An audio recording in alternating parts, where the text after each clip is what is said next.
selalu berusaha menyimpan sesuatu yang bisa membawa manfaat, baik untuk dirinya, untuk anak cucunya, maupun untuk keluarganya, untuk masa kini dan masa depannya. Kadang simpanan itu berbentuk uang, kadang berupa tanah, lain saat berbentuk pabrik, dan lain sebagainya. Sementara masa depan yang paling pasti adalah akhirat. Jika untuk masa depan dunia kita rela memeras keringat, membanting tulang, pergi pagi dan pulang petang, menyimpan uang, menyimpan tanah, menyimpan pabrik, pernahkah kita merenung jika satu saat kiamat datang, kita dibangkitkan dari kubur masing-masing, berdiri di padang mahsyar untuk mempertanggungjawabkan seluruh kegiatan hidup kita di dunia ini, lalu kita akan menuju ke alam akhirat.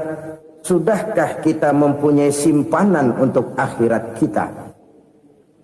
Pada pertemuan kali ini saya ingin menyampaikan sebuah hadis di mana Rasulullah sallallahu alaihi wasallam bersabda, "Arba'un min kanzil jannah." Simpanan sorga ada 4 macam. Yang pertama, ikhfa'us sadaqah, menyembunyikan sedekah. Saudara-saudara kaum muslimin, sebagaimana yang kita maklum bahwa Allah Subhanahu wa taala melebihkan sebagian rezeki dari kita terhadap yang lain. Ada yang kaya, ada yang setengah kaya, ada yang miskin, ada yang setengah miskin, dan selanjutnya. Ada yang gajinya kecil tapi penghasilannya gede. Ada yang penghasilannya gede tapi nggak punya gaji. Ada juga yang memang gajinya gede dan penghasilannya gede. Kelebihan rezeki merupakan sunnatullah dan tidak harus membuat kita merasa lebih dari yang lain. Bahkan sebaliknya, kelebihan itu harus membuat kita ringan tangan untuk menolong mereka yang memang memerlukan pertolongan. Kalau saudara diberikan ilmu, maka pertanyaan akhirat cuma satu: ilmumu kau amalkan untuk apa? Kalau saudara diberikan umur yang panjang, pengadilan akhirat juga bertanya satu: umurmu kau habiskan di mana? Tapi kalau saudara diberikan harta, pengadilan akhirat akan bertanya 2: hartamu kau dapat dari mana? Kau belanjakan kemana? Dari mananya ditanya dan kemananya juga ditanya. Oleh karena kita akan dimintakan pertanggungan jawab, maka amanah yang bernama harta ini harus kita gunakan dengan sebaik-baiknya. Ada penggunaan yang merupakan kewajiban, itu zakat namanya. Ada penggunaan yang sewaktu-waktu, itu infak namanya. Ada yang lebih sewaktu-waktu lagi, dan itu sedekah namanya. Zakat dia terikat oleh haul dan nisab, oleh putaran batas waktu dan ukuran dari harta itu sendiri. Sedangkan infak terikat oleh situasi dan kondisi perekonomian seseorang. Sedangkan sedekah tidak terikat dengan apapun. Dalam kondisi seperti apapun kita bisa melakukan sedekah dengan yang terkecil sekalipun. Sampai-sampai Rasulullah sallallahu alaihi wasallam mengajarkan, la tahqiranna minal ma'rufi syai'an walau an talqa akhaka biwajhin talik. Atau ada hadis, tabassumuka fi wajhi akhika laka shadaqah. Senyumanmu kepada temanmu adalah sedekah. Jadi untuk melakukan sedekah tidak harus dalam berbentuk uang. Dengan ilmu kita bisa sedekah. Dengan tenaga kita bisa bersedekah, dengan pikiran kita bisa bersedekah, bahkan senyum kepada teman itu pun sedekah. Jadi kalau sedekah dengan uang memang belum punya uang, nyengir aja banyakin. Itu asal pada tempatnya, jangan lalu ketemu tiang listrik cengengesan. Tentu tidak pada tempatnya dan tidak wajar. Nah, sedekah yang paling dicintai Allah adalah sedekah yang disembunyikan. Artinya, jauh dari sifat riya. Kan kadang-kadang ada orang sedekah itu disebutkan namanya, apa tidak bagus? Kalau memang niatnya ikhlas, ya bagus-bagus saja. Untuk memberikan sugesti kepada yang lain. Di Fulan bin Fulan nyumbang sekian, diumumkan. Boleh kalau niatnya untuk memberikan rangsangan kepada yang lain supaya dia menyumbang lebih besar dari orang tadi. Tapi kalau itu mendatangkan riya, maka sedekah yang paling dicintai Allah adalah sedekah yang disembunyikan. Tangan kiri saja tidak tahu apa yang diberikan oleh tangan kanan. Sedekah yang dilakukan dengan ikhlas akan merupakan perbendaharaan surga, tersembunyi dari pandangan orang lain, tidak seorang pun tahu. Karena memang sikap yang baik adalah melupakan kebaikan dan mengingat kesalahan. Itu salah satu ciri orang bahagia. Orang yang selalu mengingat kesalahannya dan berusaha melupakan segala kebaikannya. Kalau dia akan berada kebaikan, dia tidak bisa ikut, dia merasa rugi karena dia merasa belum pernah berbuat baik. Tapi kalau akan melakukan kesalahan baru, dia ingat kesalahan yang sudah-sudah, sehingga terhalang baginya untuk melakukan satu kesalahan baru. Demikianlah saudara-saudara, bahwa Allah melebihkan rizki sebagian kita dari yang lain, agar terjadi tolong-menolong dalam kehidupan ini. Jadi kesenjangan yang nature, kesenjangan yang alami, itu sunnatullah. Ada yang kaya, ada yang miskin, ada yang kelas menengah. Nah, kenapa lalu sekarang kita berusaha mengentaskan kemiskinan? Oleh karena adanya kesenjangan struktural. Kalau yang kaya bisa semakin kaya, kenapa yang miskin tidak bisa naik jadi ikut sedikit kaya? Sebab pada dasarnya Islam adalah agama yang sejak turunnya sudah berupaya memerangi kemiskinan. Bahkan dikatakan kemiskinan itu mendekatkan kepada kekufuran. Orang kalau miskin udah dekat banget sama kafir. Gampang menjadi kafir. Berapa banyak saudara-saudara kita yang oleh karena soal perut, oleh karena soal materi, terpaksa meninggalkan dan menanggalkan akidahnya. Menjual petunjuk yang diberikan Allah dengan kesenangan dunia yang cuma sebentar ini. Na'udzubillah, thumma na'udzubillah. Jadi makin kita sembunyikan satu sedekah, semakin banyak perbendaharaan kita di surga. Sedekah yang paling dicintai Allah adalah sedekah yang disembunyikan. Malahan ada seorang sufi, dia punya kebiasaan kalau pergi sholat Jumat dia bawa uang, itu uang dia taruh di bawah tikar masjid. Dia niat sedekah kepada siapa saja yang nemuin itu duit. Maksudnya apa? Supaya yang nemuin nggak tahu siapa yang punya duit. Demikian dia saking ingin menyembunyikan sedekahnya.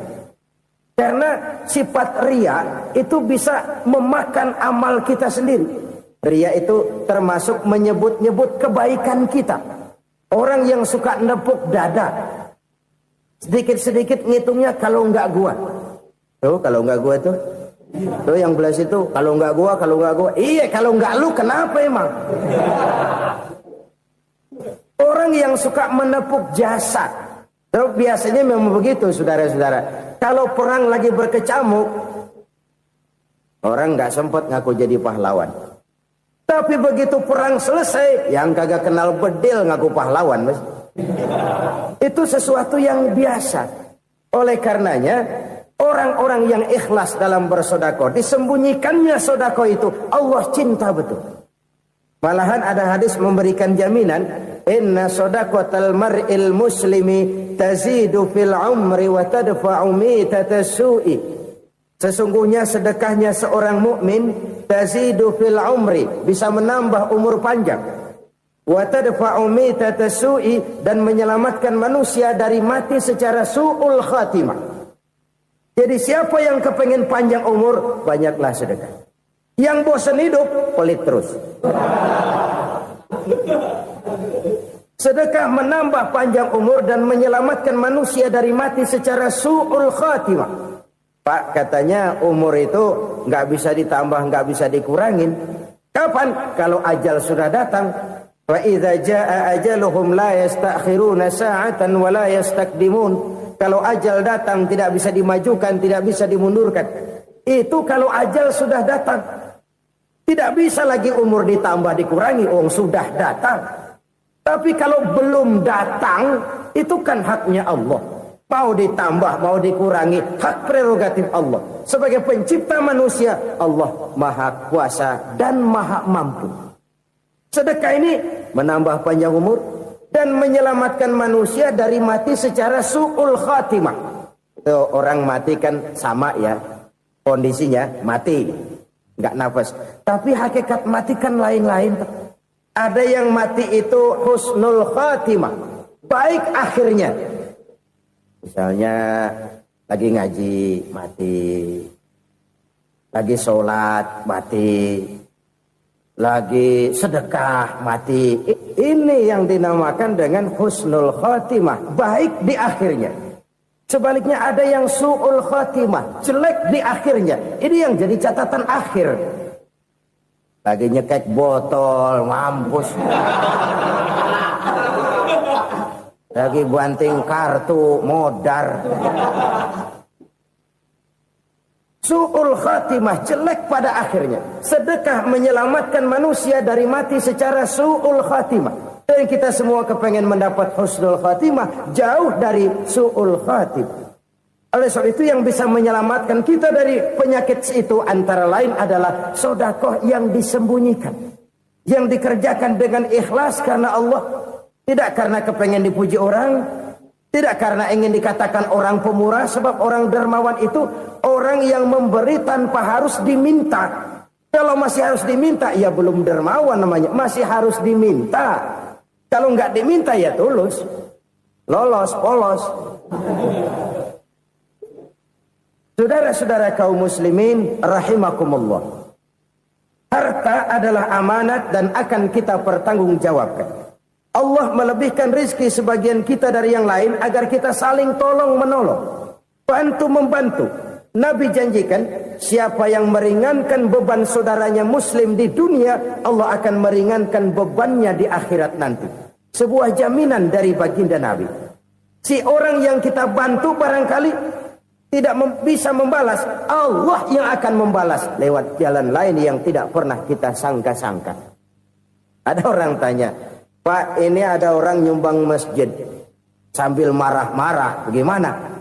Saya bilang sumbangannya aja ambil, marahnya jangan. Marahnya jangan diambil, itu urusan dia.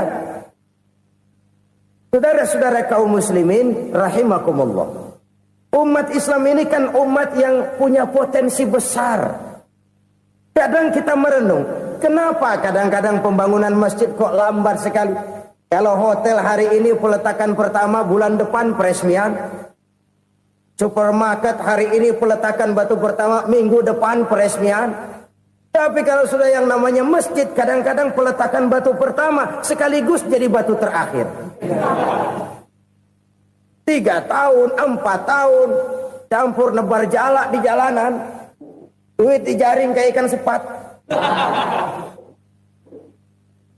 Apa tidak ada orang Islam yang kaya? Banyak.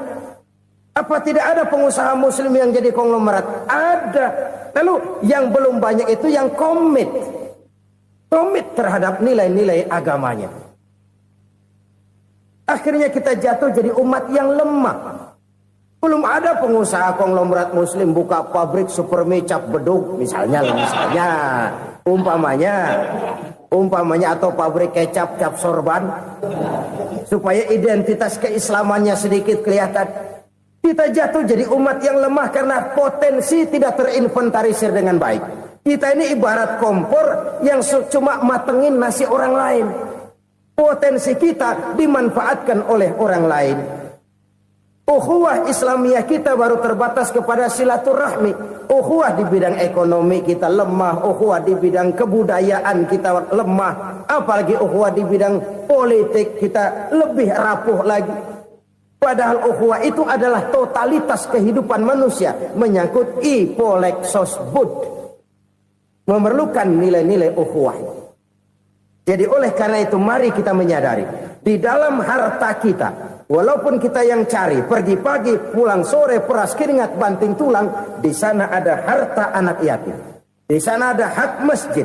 Di sana ada hak pesantren, di sana ada hak jihad. Berbahagialah seseorang apabila dia oleh Allah dijadikan keran. Keran itu menyimpan air, tapi tidak untuk dirinya, tapi disalurkannya kepada mereka yang memang memerlukannya. Saudara-saudara kaum muslimin rahimakumullah, ini yang pertama. Jadi perbendaharaan surga adalah menyembunyikan sedekah. Orang lain nggak tahu, kita pun nggak pernah ngitung-ngitung. Kita anggap lewat begitu saja, padahal itu deposit akhirat. Satu. Yang kedua, perbendaharaan surga itu apa? Wa kitmanul musibah, menyembunyikan kesulitan.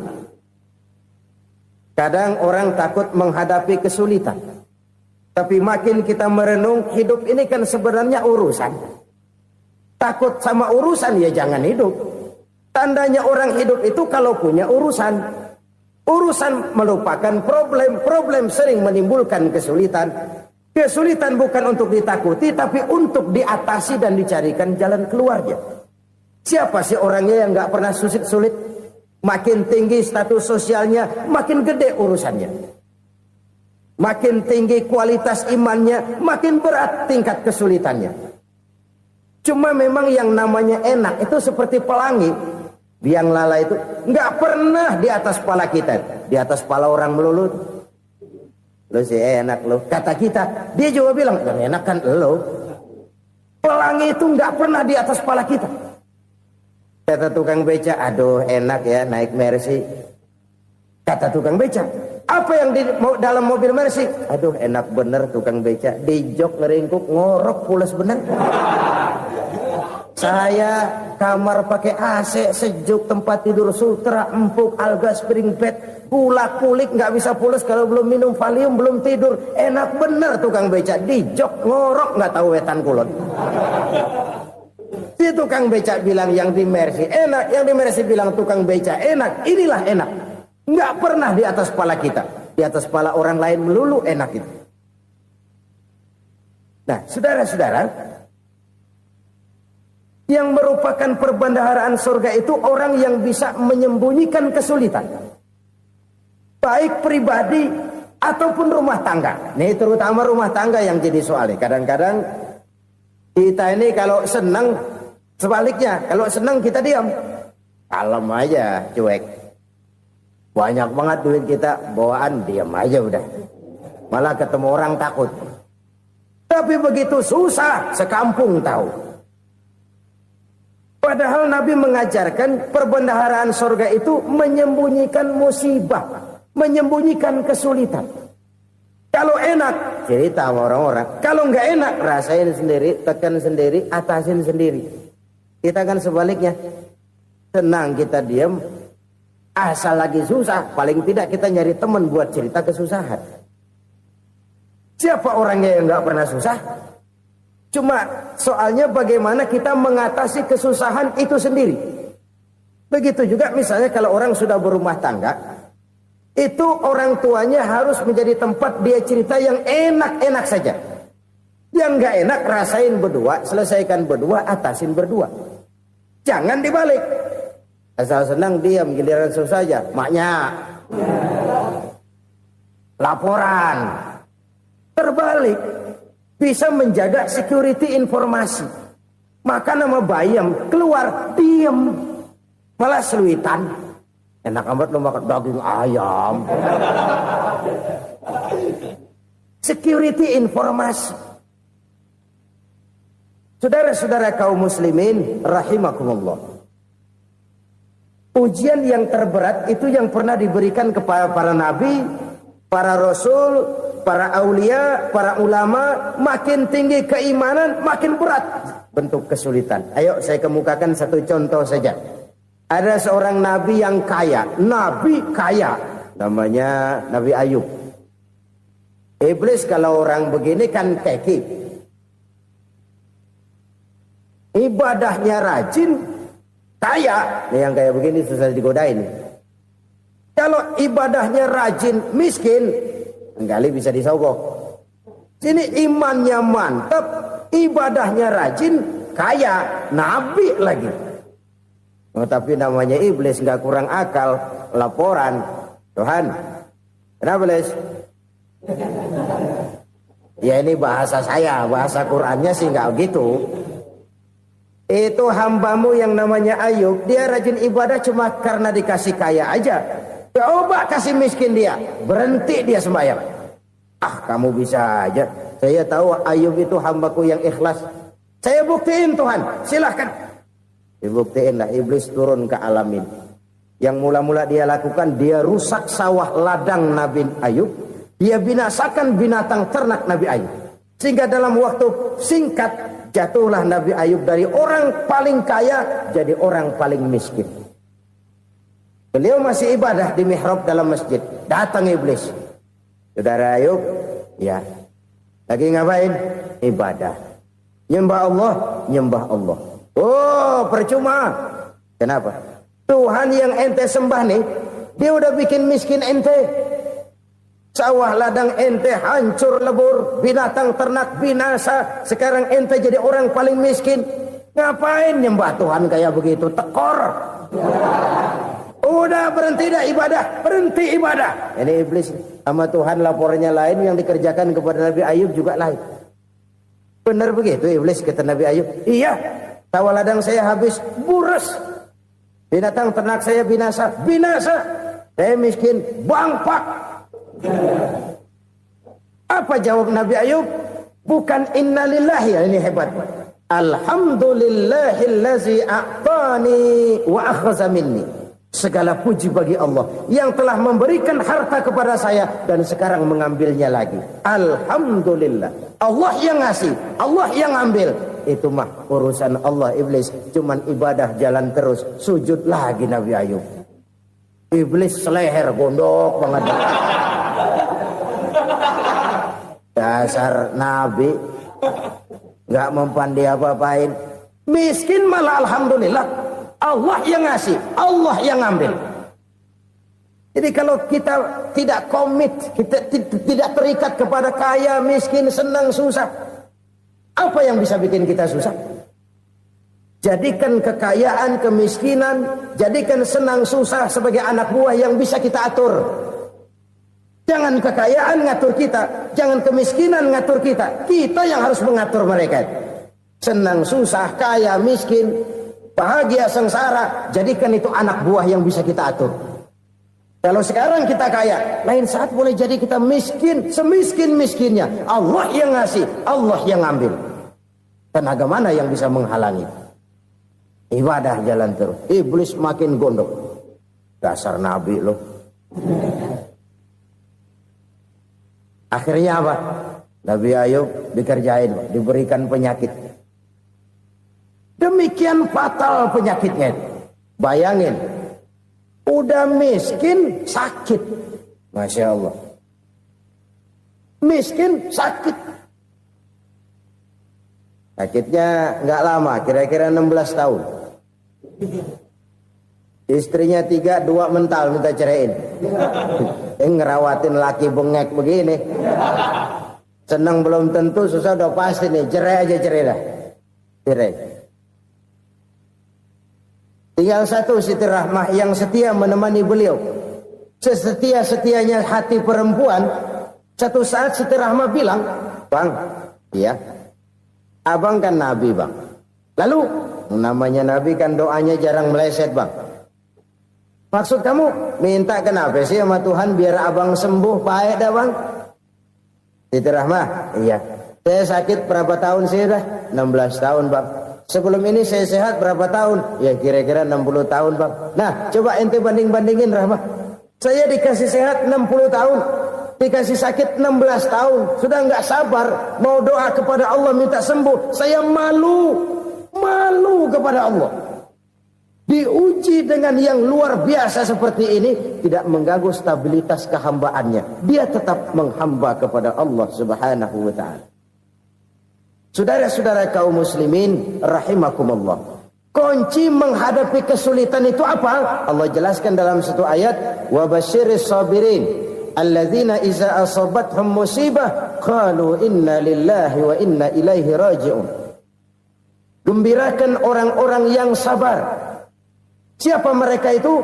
Yang apabila mendapat musibah mereka kembali kepada keyakinan dasar, segalanya dari Allah dan segalanya akan kembali kepada Allah.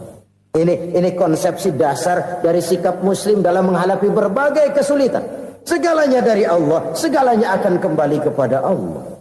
Kalau ini sudah kondisi dasarnya, maka kita akan lapang menghadapi kenyataan bagaimanapun pahitnya.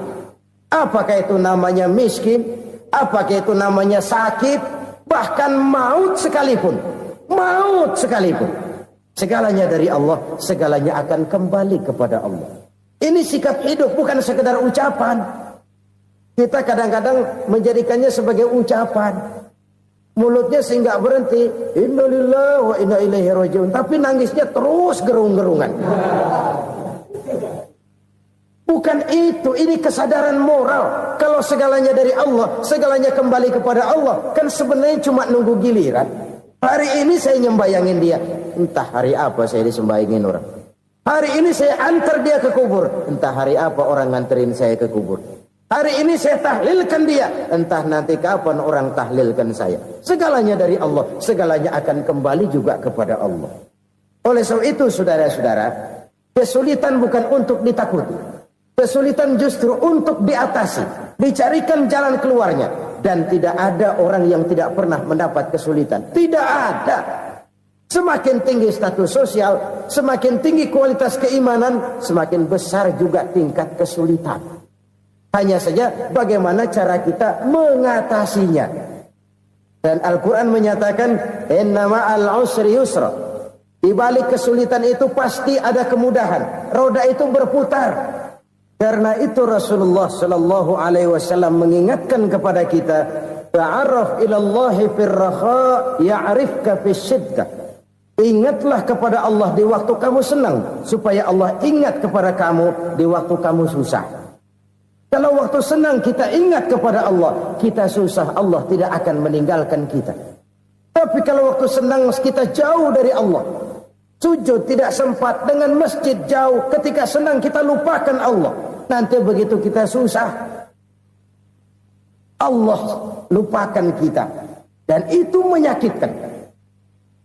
Oleh karena itu orang-orang tua kita dulu bilang, kalau lagi sehat ingat-ingat lu bakal sakit nanti. Kalau lagi kaya ingat-ingat satu saat kita bakal jatuh miskin. Bahkan kalau lagi muda ingat-ingat kita bakal tua. Dan yang terpenting kalau lagi hidup ingat-ingat kita bakal mati. Saudara-saudara kaum muslimin rahimakumullah. Jadi yang kedua yang merupakan perbendaharaan surga, menyembunyikan musibah. Saudara-saudara kaum muslimin rahimakumullah. Hal ketiga yang merupakan perbendaharaan surga adalah wasilatur rahmi. Orang yang suka bersilaturahmi. Sebagaimana yang kita maklum bahwa manusia adalah makhluk yang disebut zon politika.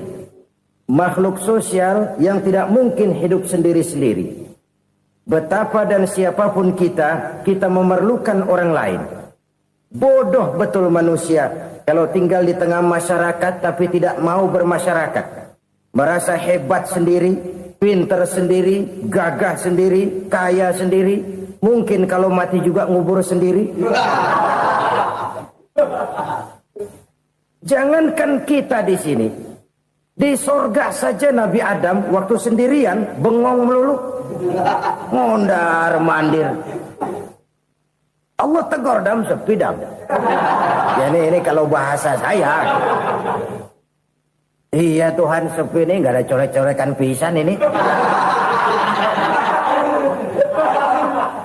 Diciptakan Siti Hawa baru anteng Nabi Adam. Itu di surga. Cobalah. Umpamanya saudara tinggal di Jakarta nih. Kayak bener. Apaan aja di Jakarta punya saudara dah. Jembatan Semanggi ambil. Monas, Buntel bawa pulang. Hotel-hotel ambil semua. Cuman tinggal di Jakarta sendirian, apa enaknya? Betapa dan siapapun kita perlu orang lain. Tidak ada seorang pun yang bisa memenuhi kebutuhan hidupnya secara sendiri-sendiri. Nah, Islam telah menyelamatkan manusia dari ras diskriminasi. Mengikat manusia dengan persaudaraan yang berlandaskan kepada akidah. Karena itu dianjurkan bersilaturahmi. Bahkan Nabi menyatakan, man arada ayyubsata lahu fi rizqihi wa yunsa'a fi atharihi falyasil rahimah. Siapa yang kepengen diluaskan rezekinya dan dipanjangkan usianya, banyaklah ia bersilaturahmi. Siapa yang kepengen dimudahkan rezekinya, hendaknya ia banyak bersilaturahmi. Kalau banyak teman, kesulitan kan paling tidak ada tempat cerita. Udah susah, sendirian kita pikirin diri, nggak ada tempat tukar pikiran. Cepet banget sama bengek. Dilawan sendiri. Nah, secara makro kita bisa berkata, tidak mungkin ada kemenangan kalau tidak ada kekuatan. Tidak ada kekuatan kalau tidak ada kesatuan dan persatuan. Tidak mungkin ada kesatuan dan persatuan tanpa semangat silaturahmi. Kalau umat Islam mau menang, dia harus kuat. Kalau umat Islam mau kuat, dia harus bersatu. Kalau umat Islam mau bersatu, dia harus membudayakan silaturahmi ini. Bahkan sampai-sampai kata Nabi, kalau bisa cari nilai tambah. Apa? Silman qata'ak. Bersilaturahmilah kau kepada orang yang marah denganmu. Masya Allah, indahnya ajaran agama kita. Orang yang marah pun kepada kita, kata Nabi, kalau bisa bersilaturahmilah kepadanya. Kepada orang yang marah itu. Di situ nilai tambah.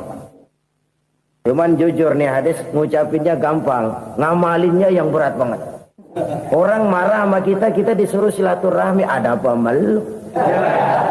Lu marah, ada gue marahan lagi. Gue pikirin. Saudara-saudara kaum muslimin rahimakumullah. Tapi ini yang diajarkan, bahkan ini yang dicontohkan oleh baginda Rasul. Bagaimana begitu mudah, misalnya satu saat Abu Jahal ini ngatur strategi bagaimana bikin Muhammad celaka.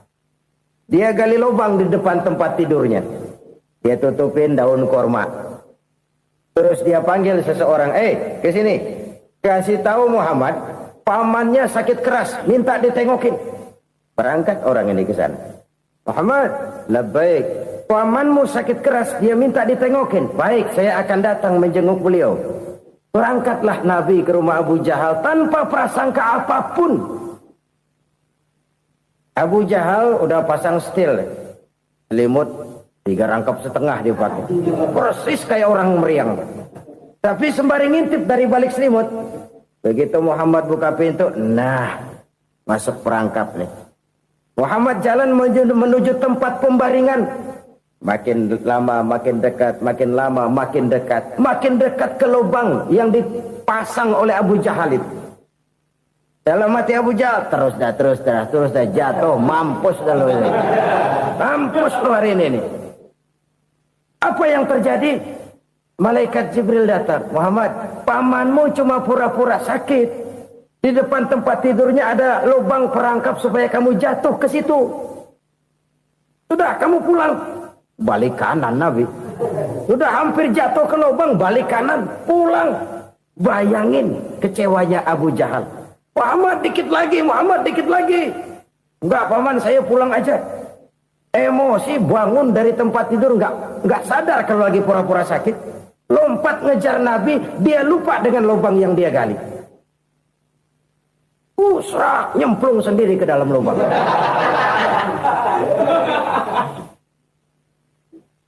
Nabi terus berlalu. Ini terjadi keanehan. Jatuh ke lubang yang dia gali itu sebenarnya nggak terlalu dalam ya, antara 3-4 meteran lah. Tolong saya jatuh ke lubang ini. Datanglah pelayan-pelayannya itu. Angkat saya dari sini. Oh, yang ngulurin tambang. Satu gulung, belum juga nyampe itu tambang. Kurang, beli lagi ke warung. Sambung, ulur lagi, nggak juga bisa sampai. Wah, ini kerjaan Muhammad ini. Tolong, siapa salah seorang kamu ke rumah Muhammad, kasih tahu encangnya kecebur. Minta ditolongin. Sampaikan kepada Rasul. Kenapa? Pamanmu jatuh ke lubang, Muhammad minta tolong diangkatin. Tambang udah nyambung-nyambung nggak nyampe juga. Ya, nanti saya datang, saya tolong. Coba. Nyata-nyata orang berniat jahat mau mencelakakan dia. Datang dia menolong. Ini yang disebut air tuba dibalas air susu ya ini. Bukan sebaliknya. Air tuba dibalas air susu. Paman, kecebur ya? Iya Muhammad, tolong ini. Pegang tangan saya. Nabi ulurkan tangannya. Nyampe. Dipegang oleh Abu Jahal. Diangkat ke atas. Sampai atas. Apa kata Abu Jahal? Sihirmu memang hebat Muhammad. Udah ditolongin dikata sihir. Yang enak kita kemplang kan itu orang begitu. Urusan apa? Tapi inilah akhlak. Kalau bisa kamu bersilaturahmilah dengan orang yang marah kepadamu sekalipun. Orang marah kita tetap baik. So, kalau kita berbuat baik sama orang yang memang baik, rasanya sih biasa-biasa aja. Orang baik kita baik lagi. Ya draw aja, belum ada nilai tambah di situ. Baru ada nilai tambah kalau kita bisa berbuat baik kepada orang yang nyakitin kita. Itu namanya kita setingkat di atas dia. Dia sakitin kita, kita berbuat baik sama dia. Dia pelit sama kita, kita baik sama dia. Dia marahin kita, kita deketin dia. Di situ kita punya nilai tambah. Jadi siapa yang ingin diluaskan rezekinya kata Nabi dan dipanjangkan umurnya, hendaklah ia banyak-banyak bersilaturahmi. Sederhana sebenarnya silaturahmi, tapi silaturahmi membangkitkan semangat kesatuan dan persatuan. Kesatuan dan persatuan melahirkan kekuatan. Dalam matematika 1 ditambah 1 pasti 2. Tapi di tengah masyarakat 1 orang takut ditambah 1 orang takut, hasilnya jadi 2 orang setengah berani. Kenapa setengah berani? Karena udah berdua. Tadi pan takut sendirian. Kalau dia kumpul turu-turu takutlah jadi berani. Kita yang lemah, kita yang tidak berdaya, kita yang miskin, kalau mau kompak bersatu, apa yang nggak bisa kita kerjain? Apalagi tinggal di kota besar, pilihan cuma 2. Bertahan atau minggir. Bertahan atau minggir.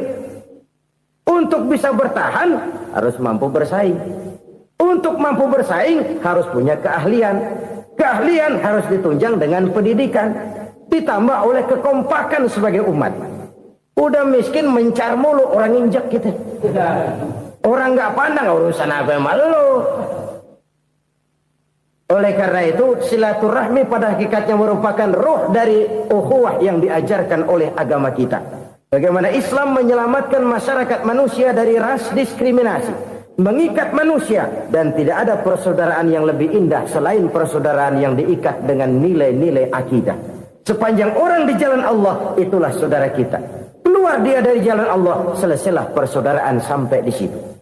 Karena itu, kalau ingin menyimpan sesuatu di surga, banyaklah bersilaturahmi. Datang ke rumah ini, datang ke rumah itu, dan lain sebagainya. Itu simpanan kita di akhirat nanti. Ini yang ketiga. Saudara-saudara, yang keempat, perbendaharaan surga itu apa? Wa qawlu la hawla wa la quwwata illa billah. Ucapan la hawla wa la quwwata illa billah. Ibadah kan ada yang berat, modalnya besar. Bangun masjid berat, modalnya besar. Bangun rumah sakit berat, modalnya besar. Ada ibadah yang berat, tapi modalnya ringan. Misalnya puasa. Puasa itu berat, mengendalikan nafsu. Kalau sekedar nggak makan nggak minum sih enteng, mengendalikan nafsu. Itu jihad terbesar. Tapi kan modalnya ringan, cuma niat saja. Ini ibadah berat, modalnya ringan. Ada ibadah yang ringan, modalnya juga enteng. Seperti termasuk ucapan la haula wa la quwwata illa billah. Tanpa sadar, la haula wa la quwwata illa billah. Nyelengin tuh di surga. Nyelengin, kita nggak terasa. Nyelengin simpenan akhirat. La haula wa la quwwata illa billah. Nyimpen lagi. Kaget, la haula wa la quwata illa billah, nyimpan lagi, banyak simpanan. Walaupun sebenarnya yang dimaksud di sini adalah kesadaran batin bahwa tidak ada daya dan kekuatan kecuali Allah. Itu intinya. Kita memulai pekerjaan disunahkan baca bismillah, kan begitu. Apa itu? Kesadaran moral. Bahwa ini saya bisa kerjakan. Saya kerjakan ini dengan menyebut nama Allah. Kenapa? Kalau Allah tidak memberikan daya dan kekuatan, mana mampu saya kerjakan ini. Maka saya kerjakan ini dengan menyebut nama Allah. Bismillah. Kesadaran moral. Manusia hanya wajib berusaha, tapi nggak pernah wajib berhasil. Banyak hal-hal yang kalau kita renungkan secara rasio nggak mungkin. Tapi jadi kenyataan. La haula wa la quwata illa billah. Tidak ada daya dan kekuatan kecuali bagi Allah semata-mata. Kesadaran moral akan kelemahan dan keterbatasan makhluk bernama manusia. Kadang kita kagum dengan otak, tapi kita sering lupa sama yang bikin otak. Padahal bagaimanapun hebatnya otak, yang bikin otak pasti lebih hebat dari otak. Nggak percaya, silahkan otak-otakan. Inilah kecenderungan. Kita kagum dengan pesawat-pesawat mutakhir, bukan main besi gede banget terbang itu. Alangkah hebatnya. Lalu apa yang bikin otak tidak lebih hebat dari itu semua? Kita puji laut. Apa yang bikin laut tidak lebih hebat dari laut itu? La haula wa la quwata illa billah. Tidak ada daya dan kekuatan kecuali Allah. Apa yang bisa kita lakukan? Kalau tidak karena daya dan kemampuan yang diberikan oleh Allah kepada kita. Lahirlah sikap tawadu, rendah hati. Tidak melonjak menjadi angkuh dan sombong. Sadar akan kelemahan dan keterbatasan diri. Sebagai makhluk yang diciptakan oleh Allah subhanahu wa ta'ala. Jadi satu sisi ini ucapan yang berpahala. La haula. Jadi wiridan. Pada sisi lain ini kesadaran moral. Sikap mental, kesadaran batin, bahwa yang punya daya dan kekuatan itu cuma Allah. Kita nggak pantas untuk sombong, sebab sombong itu pakaiannya Allah. Kita nggak sedang pakai pakaian Allah, kegedean. Dan makin kita renungi, makin terbentur. Apa sih yang bisa kita sombongin? Kita mau sombong apa? Kayak pintar, itu kan semua relatif. Di atas langit masih ada langit lagi. Jadi oleh karenanya, marilah kita menyadari. Manusia hanya wajib berusaha, tapi tidak pernah wajib berhasil. Yang berusaha saja tidak wajib berhasil, apalagi yang tidak berusaha. Islam bukan agama orang pemalas yang selesai sholat lalu endelohom, nggelenggem ayem-ayem. Tapi Islam bukan agama orang sombong yang setelah berusaha lalu tidak memerlukan Allah. Kita bisa saja bikin proyeksi, tahun sekian kita bakal panen besar menurut perhitungan otak. Tapi ada kejadian lain. Apa? Tikus ngambek. Habis itu dimakanin tikus, panen gagal. Proyeksi rasional gagal oleh tikus-tikus yang ngambek itu. Bisa saja terjadi. Tahun depan kita panen besar. Urung. Kenapa? Musim panas panjang. Dan sekarang ini koran-koran bikin berita musim mengalami penyelewengan. Bukan cuma manusia yang nyeleweng sekarang. Musim pakai nyeleweng. Mestinya kan musim hujan udah selesai. Masih hujan-hujan juga. Musim. Nah sekarang kita boleh bikin proyeksi, kita bakal panen besar. Tahu-tahu musim panas panjang, sawah retak, air kering. Cari teknokrat yang paling botak, suruh pendekin tuh musim panas. La haula wa la quwata illa billah. Inilah kesadaran moral. Saudara, saya teringat satu saat ada seorang konglomerat. Umurnya ya kira-kira 70-an. Suatu saat dia ditanya oleh wartawan, Pak, umur Bapak berapa sih? Ya paling 10 tahun. 10 tahun? 10 tahun? Anak Bapak berapa orang? Satu saja? Satu. Harta Bapak berapa? Ya paling-paling bangsa 7 juta kali. 7 juta? Iya. Pak, kenapa Bapak bohongi saya? Bapak punya buku biografi. Koran-koran, majalah-majalah banyak memuat cerita riwayat hidup Bapak. Saya tahu umur Bapak 70. Kenapa bilang cuma 7 tahun? Saya tahu anak Bapak 8. Kenapa cuma bilang 1? Saya tahu harta bapak miliaran, mungkin triliunan, pabrik di mana-mana, bank di mana-mana. Kenapa bilang uang bapak cuma 7 juta? Nah, kata si konglomerat tadi, kamu benar nak, kamu benar. Umur saya kalau jumlahnya memang 70 nak. Cuman ingat-ingat saya, baru 7 tahun terakhir ini saya sujud. Baru 7 tahun terakhir ini saya berusaha dekat dengan Allah. Saya laksanakan perintahnya, saya jauhi larangannya.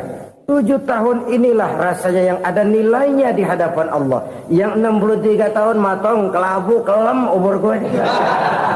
Habis untuk maksiat, untuk munkarat. Maka ketika ditanya tadi, umur saya 7 tahun itu. Oh begitu Pak. Oh iya. Lalu anak Pak. Anak bapak kan 8. Kenapa bilang cuma 1? Nah, kalau jumlah hitungannya memang anak saya 8. Tapi dari 8 orang ini rasanya cuma 1 nih. Yang bakal jadi buah hati, belahan jantung. Pelanjut cerita, penerus sejarah. Bakal jadi anak soleh yang akan mendoakan saya. Cuma 1 rasanya anak saya ini yang bakal jadi buah hati saya. Besar-besaran saya. Yang akan mendoakan di kubur saya. Yang akan mendoakan di akhirat saya. Yang 7 orang mana, Masya Allah, yang atu tenggeng, yang atu nyekek botol ngolo, yang atu nggak karu-karuan. Makanya saya bilang 1 anak saya yang akan bisa mendoakan saya. Oh begitu Pak. Iya.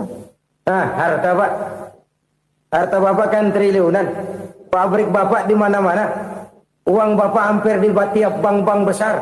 Kenapa bilang cuma 7 juta? Betul kau nak. Harta saya kalau jumlahnya memang miliaran, triliunan mungkin. Tapi yang saya ingat baru 7 juta tuh yang saya belanjakan di jalan Allah. Saya nyumbang masjid, saya santuni yatim piatu, saya bantu pembangunan pesantren, saya bantu pembangunan rumah sakit Islam. Itu yang akan saya bawa pulang ke akhirat, yang 7 juta itu. Yang triliunan itu nanti akan diperebutkan oleh anak-anak saya sebagai waris saya. Jadi harta saya 7 juta itu yang bakal nemenin saya di akhirat. Yang akan saya bawa pulang jadi teman saya. Saudara-saudara kaum muslimin, jangan-jangan orang tua itu adalah kita-kita ini. Jangan-jangan kita-kita ini adalah orang tua itu. Jangan-jangan itu potret dari diri kita masing-masing. Dari sekian umur yang diberikan Allah, berapa tahun yang ada nilainya di hadapan Allah? Dari sekian anak-anak yang merupakan amanah, berapa yang akan mendoakan kita sebagai orang tuanya menjadi anak soleh? Dari sekian banyak harta yang diberikan Allah, berapa yang akan kita bawa pulang menghadapnya nanti, yang kita belanjakan di jalan Allah? Ini sebuah potret kehidupan. Karena itu kita kembali kepada la haula wa la quwwata illa billah. Kita wajib berusaha, kita wajib berikhtiar. Selebihnya, segala daya dan kekuatan hanya milik Allah saja semata-mata. Satu kesadaran batin dari setiap pribadi muslim.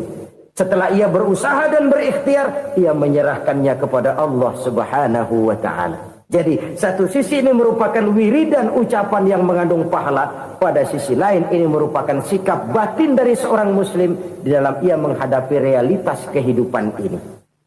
Saudara-saudara kaum muslimin, rahimakumullah. Kalau ini kita jadikan satu basis kehidupan, maka ini akan menyelamatkan manusia dari kemungkinan tergelincir menjadi orang yang lupa diri dan lupa darat.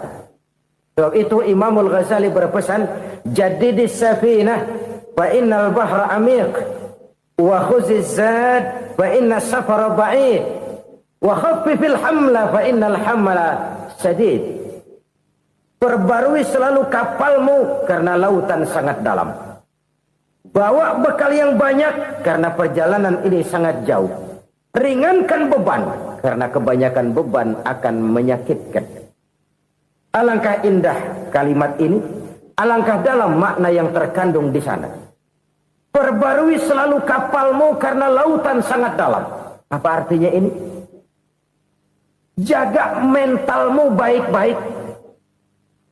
Pelihara imanmu baik-baik karena hidup penuh cobaan seperti lautan. Kita kalau berlayar di lautan kan kadang-kadang tenang, angin bertiup sepoi-sepoi basah. Jika malam datang bintang gemintang bertabur menghias cakrawala. Rembulan memantulkan sinarnya dengan indah. Dalam keadaan begitu berlayar enak. Tapi lain saat ombak menggunung, halilintar menyambar, angin topan bertiup. Berapa banyak sudah saudara-saudara kita yang tenggelam di lautan dunia tanpa sadar bahwa dia belum sampai kepada pantai yang akan dituju. Berapa banyak sudah saudara-saudara kita yang tenggelam di lautan dunia ini tanpa sempat bangkit lagi. Dia menyangka sudah sampai kepada tujuannya. Hati-hati kapal jangan sampai bocor karena lautan sangat dalam. Iman ini jaga baik-baik karena hidup penuh dengan ujian. Wa khuzizat fa inna safara ba'id. Bawa bekal yang banyak karena perjalanan sangat jauh. Saudara mau ke Bandung, bawa duit. Saudara mau ke Surabaya, banyakan lagi duitnya. Saudara mau ke Mekah, gepokan, iketan tuh duit nggak lembaran lagi.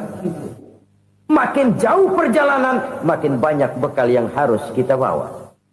Kalau saudara dari Jakarta mau ke Surabaya, kagak bawa duit berangkat juga, itu sih bukan berani namanya, nekat. Sampai Surabaya belum tentu, sengsara di jalan udah pasti. Kenapa? Nggak bawa bekal berangkat. Sama juga kita nih, misalnya belum sempat sembahyang, mati. Waduh, berani banget orang. Belum punya bekal, mati. Sengsara di jalan. Atau bekal tidak cukup. Dari Jakarta saudara mau ke Surabaya, bawa duit 500 perak. Paling jauh Cikampek nyampenya itu. Paling jauh itu. Antara jauhnya perjalanan dengan bekal yang saudara bawa tidak seimbang. Hidup ini perjalanan panjang. A walking tour. Dimulai dari alam arwah. Sebelum jasad diciptakan, roh diciptakan lebih dulu. Dari situ pindah ke alam rahim. Dari alam rahim pindah ke alam dunia. Dari alam dunia pindah ke alam barzah. Baru menuju akhirat. Satu perjalanan panjang. Kalau bekal tidak bawa, sengsara di jalan. Bawa bekal yang banyak karena perjalanan ini sangat jauh. Wa khaffifil hamla, ringankan beban karena beban itu cuma akan menyulitkan. Kalau bekal itu sih keperluan, tapi beban nggak kita perluin, coba ngeberat-beratin. Apa ini beban? Dosa, kecurangan, kebatilan, kezoliman, ketidakadilan, kesewenang-wenangan. Itu akan jadi beban kita di akhirat. Alangkah celakanya, perjalanan panjang, bekal tidak bawa, beban kelewat banyak, alamat sengsara di jalan. Pahala tidak ada, dosa berlipat ganda. Na'udzubillah, summa na'udzubillah. Kalau kita rangkum nasihat Al-Ghazali dengan kisah si konglomerat tadi, kita akan mengambil kesimpulan. Pertama, bekal terbaik dalam menghadapi gejolak kehidupan ini tidak lain adalah iman. Yang kedua, pahala dan dosa. Dua hal kontroversial.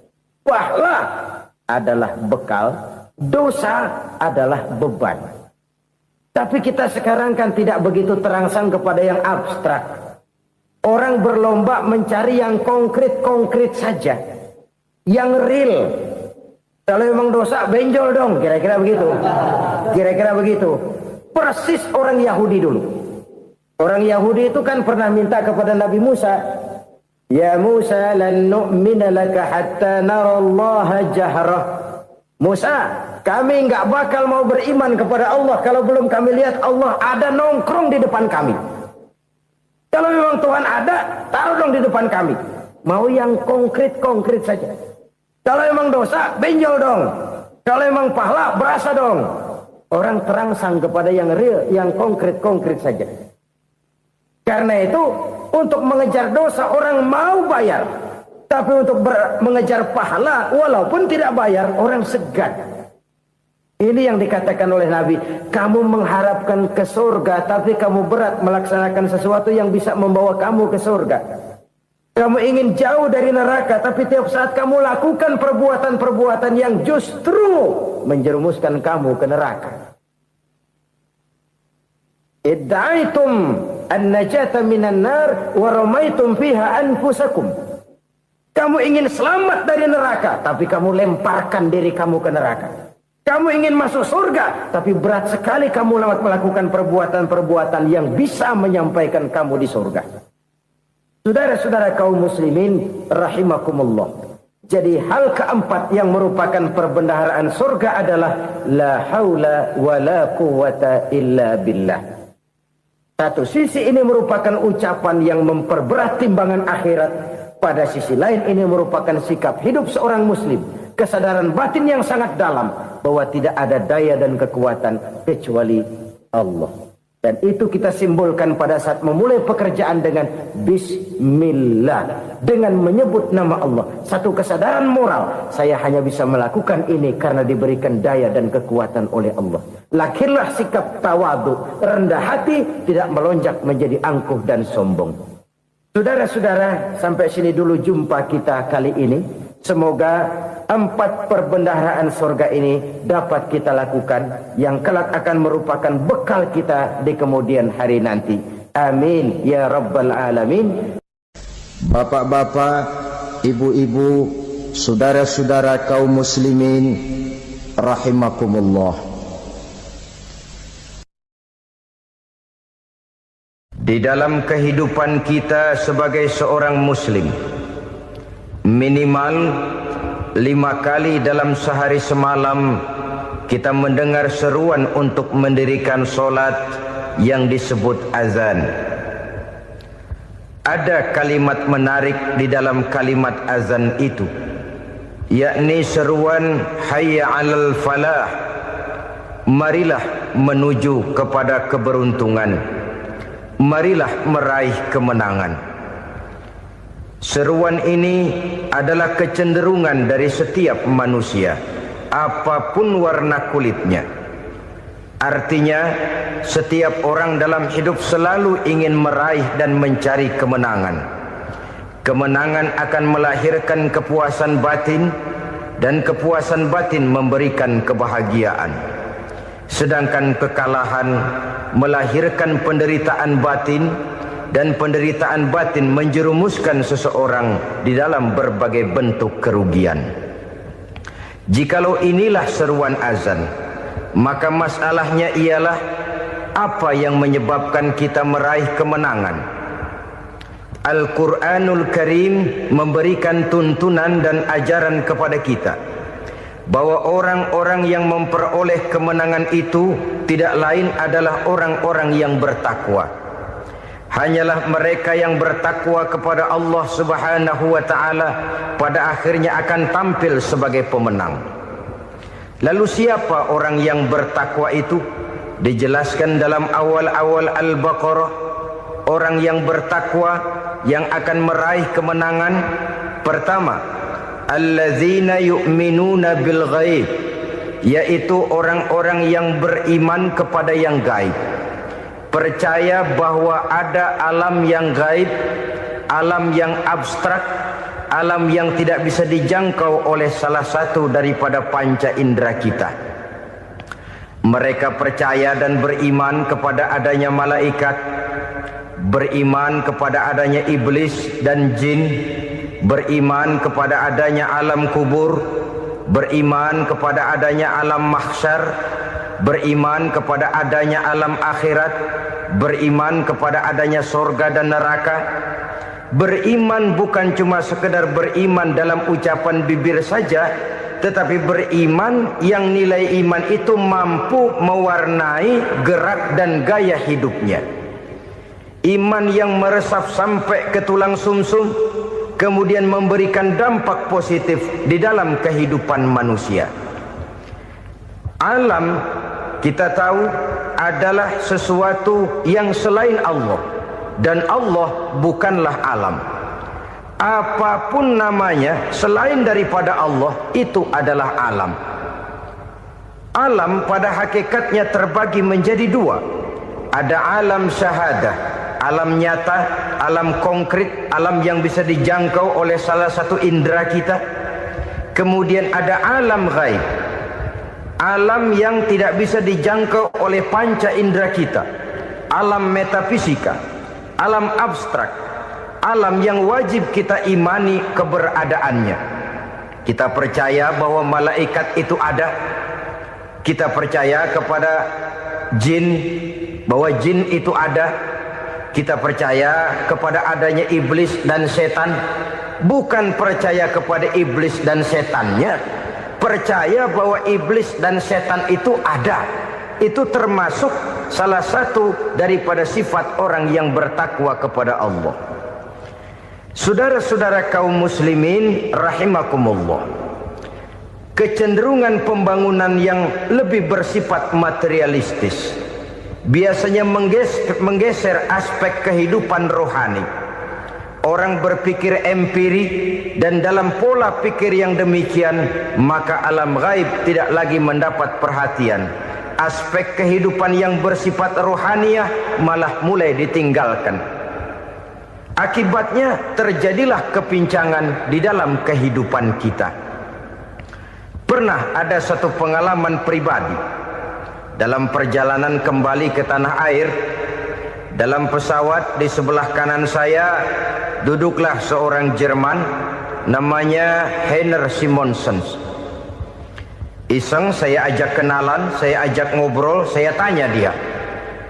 Saya bilang, Mas Heiner ini, kalau pesawat yang kita tumpangi ini jatuh ke bawah, kira-kira apa yang bakal terjadi, Mas? Dia bilang, kita semua akan mati. Begitu? Iya. Oke. Apa itu mati? Tanya saya. Dia bilang, untuk tahu apa itu mati, kita harus tahu lebih dahulu apa itu hidup. Saya pikir nih bule bisa ngomong juga. Baiklah kata saya. Apa hidup menurut Anda itu? Oh, hidup itu dia bilang, kalau seluruh anggota badan kita bekerja secara normal, paru-paru memompa darah secara normal, jantung berdetak secara normal, sel-sel tubuh bekerja secara fit, dan organisme tubuh hanya mau bekerja secara normal, dia bilang, kalau kita memberi makan yang cukup, menu yang teratur, dan gizi yang lengkap. Saya bilang, kesimpulannya apa, Ner? Dia jawab, hidup adalah dari tangan ke mulut. Life is from the hand to the mouth, kata dia. Hidup adalah dari tangan ke mulut. Jadi masalah hidup tidak lebih daripada masalah isi perut. Orang pergi pagi, pulang sore, peras keringat, banting tulang, perut yang dibelain. Saya bilang, you are wrong. Sampean salah, Ner.